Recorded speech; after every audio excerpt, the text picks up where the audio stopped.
Selamat datang di channel pemersatu kelurahan yang buahnya itunya. Apa kabar kalian semua? Semoga baik-baik saja dan ingat, jangan semangat dan tetaplah rebahan sampai ajal di depan mata. Dan intro.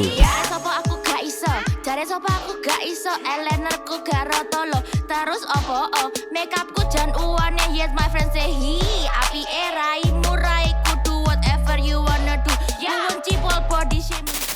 Selamat datang di channel Zura14 dan selamat menonton. Story diawali oleh seorang chef koki sushi yang bernama Dimo Tanaka, dan di sini dia sedang mengajari anaknya bernama Keiko untuk membuat sushi yang lezat dan mantap.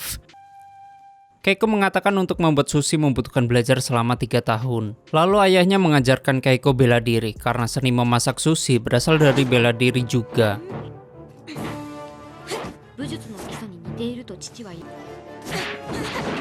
Waktu ayahnya menggunakan pisau untuk mengajarkannya, tanpa sengaja tangan Keiko terkena pisau. Kemudian Keiko mulai meracik sushi buatannya. Namun, sayangnya ayahnya menganggap sushi buatan Keiko adalah sampah.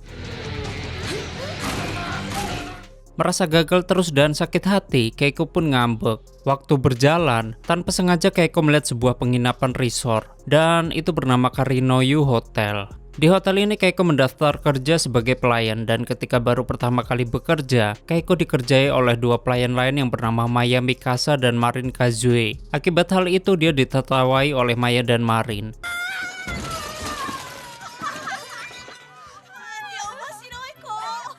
Di sisi lain, ada sekelompok orang dari perusahaan Komatsu Parasemathicial datang ke hotel. Di sini pemilik hotel yang bernama Yumi Hanamaki memperkenalkan dirinya. Lalu Yumi menyuruh para tamunya untuk beristirahat. Sedangkan bos perusahaan yang bernama Yuya Ishikawa, dia menerima sambutan dari Yumi dan berharap seluruh anak buahnya bisa makan sushi yang lezat dan melimpah. Dan tak berselang lama Keiko datang. Melihat hal itu, Yumi dan Mr. Hanamaki memarahi Keiko. Lalu mereka berdua meminta maaf ke bos Yuya akibat ulah Keiko. Di belakang hotel, Keiko ditegur kembali oleh Yumi dan Mr. Hanamaki.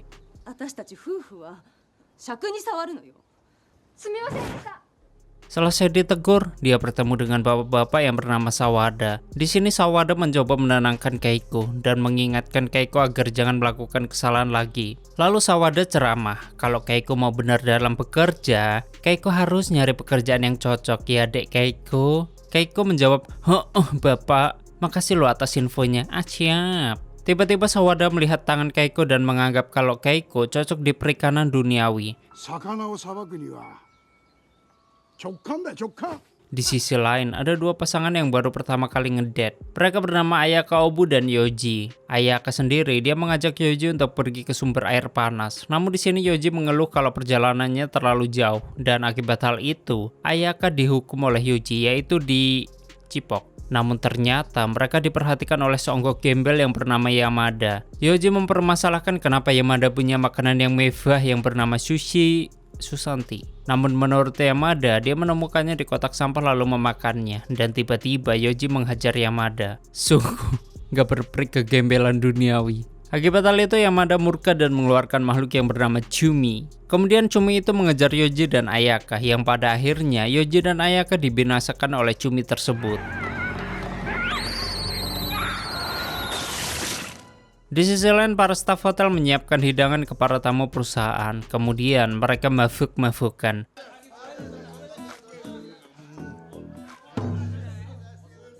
Tak berselang lama, songgok chef yang bernama Toshihida datang. Di sini Hida ingin memberikan hidangan sushi terbaik buatan dirinya. Mendengar hal itu, seluruh tamu bahagia. Lalu Hida menunjukkan teknik membuat sushi terbaiknya. Waktu menyaksikan itu, menurut Keiko, chef Renata, Hida maksudku, dia terlalu ceroboh dalam membuatnya, dan seandainya Chef Juna melihatnya, Ida akan dimarahi.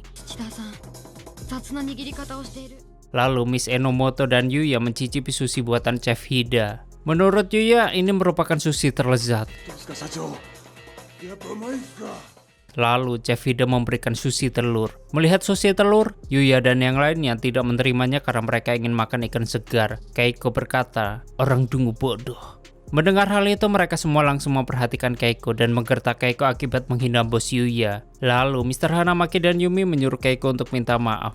Namun menurut Nosaka, Keiko tidak harus meminta maaf karena yang dikatakannya benar. Lalu Nosaka menyuruh Keiko untuk menjelaskannya. Kemudian Keiko menjelaskan bahwa menurutnya di sini tidak ada yang mengerti tentang sushi dan menunjuk Chef Hida bahwa dia hanya chef amatiran soal membuat sushi. Keiko memberitahu bahwa ayahnya membuat sushi dengan menekan menggunakan jarinya sehingga asam dari beras cuka meresap ke dalam ikan dan menghasilkan enzim. Lalu Keiko memberitahu bahwa ikan yang digunakan Chef Hida ternyata tidak segar. Akibat hal itu, Yuya dan anak buahnya murka. Dan Keiko balik bacot lagi ke tamu bahwa cara makan sushi yang mereka lakukan salah. Lalu menganggap Yuya dan Miss Enomoto adalah pecinta kuliner palsu. Mendengar omong kosong Keiko, Mr. Hanamaki langsung memecat Keiko. Sedangkan Chef Hida, dia ingin membinasakan Keiko. Keiko pun melawan dan berhasil mengalahkan Chef Hida. Tak hanya itu saja, anak buah Yuya juga menghajar Keiko.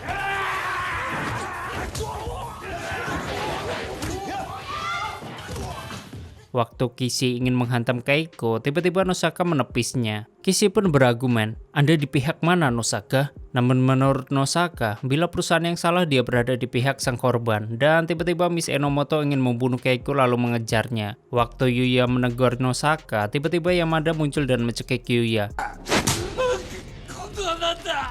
Melihat hal itu, anak buah Yuya pun langsung menggertak Yamada agar melepaskan bosnya. Namun menurut Yamada, sikap Yuya nggak pantas menjadi seorang bos. Lalu Yamada memberitahukan dirinya bahwa dia rekan sekerjanya Yuya. Dan jabatan Yamada adalah Departemen Pengembang Kedokteran baru. Mendengar hal itu, Yuya pun syok, bahkan Nosaka. Lalu Yamada pun curhat bahwa 5 tahun yang lalu, Presiden Komatsu memerintahkan Yamada untuk mengembangkan songgok serum untuk menghidupkan kembali sel-sel makhluk yang sudah mati. Sel-sel yang disuntikkan dengan serum telah menjadi monster yang kejam. Dan lebih buruknya, jika digigit oleh monster yang disuntikkan serum, maka Anda akan menjadi terinfeksi. Oleh karena itu, Yamada memilih untuk keluar dari perusahaan karena takutnya petinggi perusahaan akan membiarkan polisi menangkap Yamada atas tuduhan palsu. Dan tiba-tiba, Mr. Hanamaki menembak Yamada. Mr. Hanamaki mengatakan kalau dia diberikan senjata untuk melindungi penginapan kalau terjadi sesuatu. Lalu, Mr. Hanamaki menyuruh para tamu untuk beristirahat di kamar masing-masing. Akan tetapi ternyata Yamada masih hidup, lalu dia menyuntikkan serum ke cumi kesayangannya. Akibat hal itu, cuminya menjadi cumi super. Di sisi lain, Miss Enomoto masih bentrok dengan Keiko dan tiba-tiba mereka melihat Cumi. Waktu terpental, Cumi itu langsung menggigit para sushi, yang kemudian sushi-sushi itu pada hidup dan menjadi monster. Waktu Kishi memakan sushi monster, tiba-tiba lidahnya digigit oleh sushi, yang pada akhirnya Kishi diserang oleh sushi-sushi tersebut. Lalu para sushi pun berterbangan untuk mencari mangsa, sedangkan Keiko yang sedang bentrok dengan Miss Enomoto, tanpa sengaja Keiko ditendang dan terkunci di ruangan staf. Kemudian para sushi yang berterbangan menyerang Miss Enomoto, sedangkan Toru, dia malah sanggup ngeliat Enomoto yang begitulah. Yang pada akhirnya Enomoto dibinasakan. Melihat Enomoto meninggoy, Toru pun kabur kembali. Waktu Keiko terkunci, tiba-tiba dia dikagetkan oleh Sawada yang sedang diikat. Melihat hal itu, Keiko pun langsung melepaskan ikatan Sawada. Di sini Sawada memberitahu ada hal yang aneh di penginapan ini. Keiko berargumen kalau dia melihat sushi-sushi yang berterbangan. Mendengar hal itu, Sawada pun kebingungan dan menganggap Keiko sudah gila. Waktu melihat Keiko kebingungan, Kawada mencoba menenangkannya dan menceritakan kisahnya dulu. Bahwa 5 tahun yang lalu, Kawada merupakan kepala koki di penginapan ini. Kawada selalu membuat sushi terlezat dengan istrinya. Namun suatu hari Kawada menjadi sombong dan bertengkar dengan seorang pelanggan. Waktu istrinya Kawada mencoba melerai, tanpa sengaja Kawada menikamnya sehingga istrinya meninggoy. Oleh karena itu sekarang Kawada menjadi pisau fobia. Ya, begitulah waktu melihat pisau. Di sisi lain, Mr. Hanamaki ingin membereskan mayat Yamada. Namun tiba-tiba mayatnya menghilang. Nih, titisan Minato Namikaze kayaknya. Ngilangnya cepet cuk. Yang ternyata Yamada is back. Dia hidup kembali. Melihat hal itu, Mr. Hanamaki pun kabur dan menabrak Toru. Lalu Toru pun dicipok cumi dan ikan. Di sisi lain, Yumi sedang mafuk-mafukan dengan selingkuhannya yaitu Chef Hida. Yumi curhat soal suaminya yang begitu kekanak-kanakan dan begitu menyedihkan. Sedangkan Hida, enggak, dia lagi bingits. Dan mereka pun begitulah, saru. Lalu mereka melakukan ciuman telur ala-ala orang Jepang, jijik banget anjir. Waktu ciuman, salah satu sushi menghidupkan sushi yang lainnya. Oke, daripada nggak jelas di sini nih, mending kita pindah ke Keiko dan Sawada yang mencoba untuk melarikan diri dari ruangan. Sulit untuk keluar, tiba-tiba mereka dikagetkan oleh Sushi telur yang ternyata Sushi itu ingin membantu mereka untuk keluar dari tempat ini. Lalu Sushi itu menyemburkan asam sehingga membuat gagang pintunya meleleh. Sedangkan Chef Hida meminta maaf kepada para tamu dan ingin menyajikan sushi kembali. Akan tetapi bos Yuya menginginkan cara makan sushi ala Japanese, yaitu makan di atas tubuh para pelayan-pelayan yang bugail. Mendengar hal itu, Maya dan Marin tidak mau melakukannya. Namun, mereka dipaksa oleh Yumi karena semua ini demi nama baik penginapan, dan begitulah. Lalu Chef Hida menyiapkan sushinya di atas para wanita-wanita. Setelah selesai menyiapkan, Yuya dan anak buahnya menikmati hidangannya. Sedangkan para pelayan, geli-geli gimana gitu. Namun Nosaka, dia tidak mau makan karena nggak mau melakukan hal bodoh. Waktu Kentaro marah-marah, tiba-tiba Marin berteriak dan menganggap ada yang menggigitnya. Waktu Keiko ingin menyelamatkan para tamu, tiba-tiba dia bertemu dengan Toru. Di sini Toru menghadang Keiko karena dia ingin menyerahkan Keiko ke bosnya. Namun Keiko dapat melewati Toru dengan mudah. Waktu Keiko ingin pergi, Toru meminta cium ke Keiko, tapi Keiko nggak mau, lalu dia pun pergi. Setelah itu, Toru pergi ke tempat bos Yuya. Toru memperingatkan Yuya agar segera pergi dari tempat ini, namun Toru malah dibanting oleh Nosaka. Tak berselang lama, Maya juga digigit oleh para sushi. Lalu mereka semua melihat sushi berterbangan ke arah mereka dan mereka pun diserang oleh para sushi. Keiko yang baru muncul mencoba mengalahkan para sushi. Melihat Keiko yang terluka, Nosaka pun langsung membantunya. Waktu Yumi ingin menyelamatkan Hida yang terluka, tanpa sengaja dia tersandung dan memakan sushi monster. Lalu Yuya mengajak Nosaka untuk pergi dari sini. Waktu Keiko memeriksa keadaan Maya, ternyata keadaan Maya sudah tidak bisa terselamatkan. Di sisi lain, Yumi melarikan diri dan menangisi kepergian Hida sambil mengucapkan, "Aku mencintaimu." Dan tiba-tiba Sushi masuk ke itunya Yumi dan begitulah yang ternyata di balik pintu ada Mr. Hanamaki yang mendengarkan perkataan Yumi tadi. Akibat hal itu timbullah percikan aura-aura perceraian. Kemudian Mr. Hanamaki ingin membinasakan Yumi. Namun Mr. Hanamaki dihalangi oleh Sawada. Karena menurut Sawada, Mr. Hanamaki sudah berjanji untuk menghabiskan hidup bersama. Dan sekarang Mr. Hanamaki dan Yumi mengingkari itu semua. Waktu ingin keluar dari penginapan, Yuya dan Nosaka bertemu dengan Yamada. Di sini, Yamada menggertak Yuya dan menganggap Yamada mendapatkan pencerahan setelah kematiannya. Bahkan Yamada menganggap Nosaka telah membuat sebuah rencana untuk menjebak Yamada. Akibat hal itu, Yamada pun berniat balas dendam, lalu memakan sushi penuh serum. Alhasil Yamada merubah dirinya menjadi monster tuna in the sky kun. Waktu Yamada ingin berubah, dengan sengaja Nosaka memborgol Yuya. Dan Nosaka melakukan ini karena Nosaka ingin mengambil kedudukan paling tinggi di perusahaan. Lalu Nosaka meninggalkan Yuya. Waktu Yamada sudah berubah, dia membunuh Yuya.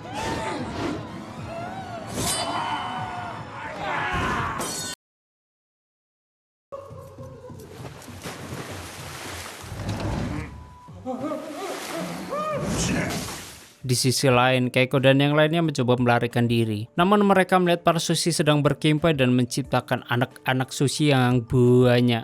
Sungguh aneh sekali. Ini filmnya absurd cok lama-lama.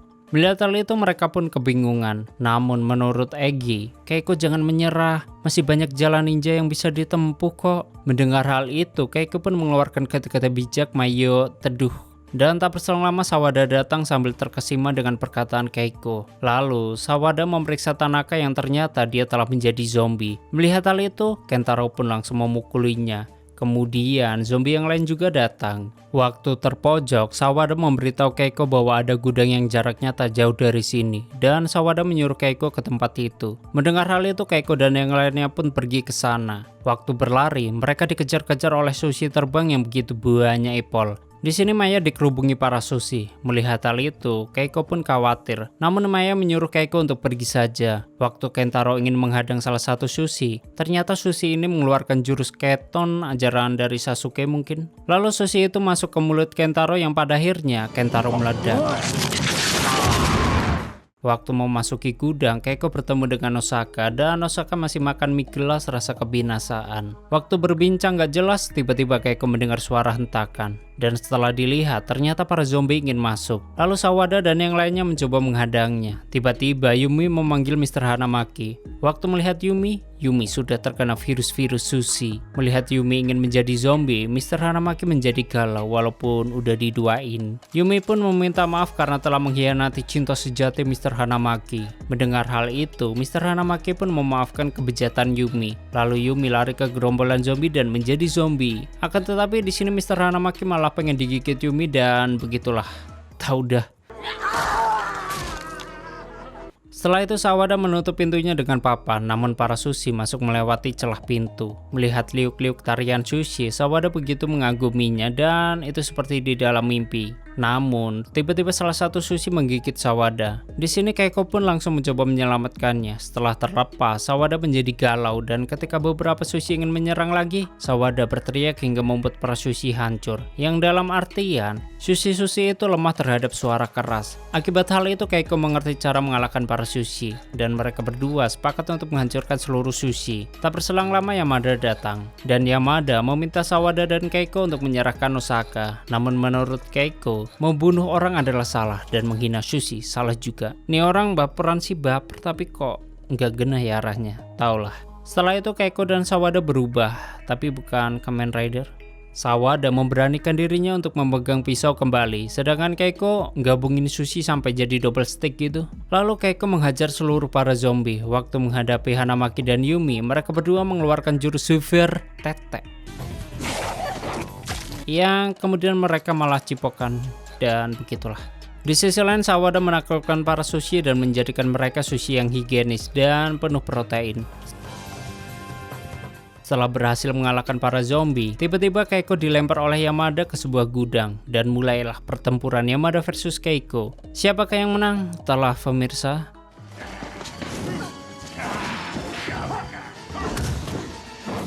Di tengah perkelahian, Yamada mengeluarkan jurus ikan julung-julung. Lalu dia menyemburkan beras dan telur ikan hingga menjadi sushi roll kapal perang. Sungguh karya yang aneh. Setelah itu kapal tersebut menembaki Keiko. Waktu terpojok, tiba-tiba Egi muncul dan mengucapkan selamat tinggal kepada Keiko. Egi pun menyerang kapal perang tersebut. Waktu Yamada ingin membinasakan Keiko, tiba-tiba Nosaka menembak Yamada. Nosaka memberitahu bahwa Yamada hanyalah seekor kelinci percobaan, padahal dia kan tuna. Mendengar hal itu, Yamada menganggap Nosaka orang yang kotor sampai ke ginjal. Namun menurut Yamada, Nosaka belum menang. Karena sebelumnya Nosaka memakan mie gelas yang telah tercampur dengan telur salmon milik Yamada. Akibat hal itu, Nosaka pun ikut terinfeksi virus-virus zombie yang kemudian beginilah. Nosaka meninggoy. Namun semuanya belum selesai karena Keiko akan mengalahkan Yamada in the sky dan mereka pun bertengkar kembali. Di sisi lain Sawada didatangi oleh Chumi, sedangkan Egi masih mencoba mengalahkan kapal perangnya. Waktu Keiko kewalahan dan Yamada ingin menyerang, Egi mendorong kapal perang hingga mengeluarkan jangkar dan mengenai Yamada. Lalu mereka berdua pun terikat. Kemudian Sawada menyuruh Keiko untuk membinasakan Yamada yang pada akhirnya Kawada pun terpental dan meledak.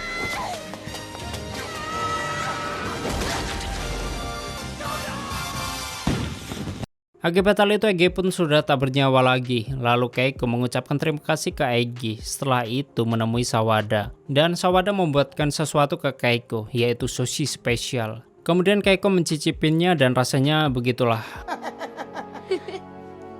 Beberapa hari kemudian Keiko kembali menemui ayahnya dan meminta maaf karena kabur dari rumah.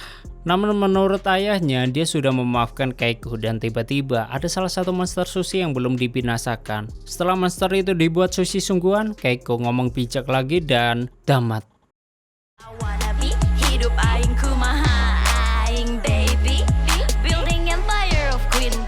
Oke, seperti itulah story film Dead Sushi. Bagi kalian yang filmnya ingin di storyin, silahkan tulis di komentar. Aneh pamit, terima kasih udah nyimak video ini sampai habis dan terus support channel ini dengan menekan like, subscribe, dan share ke alam semesta. And stay on my channel, jangan kemana-mana, sampai ketemu lagi di video selanjutnya. Bye bye.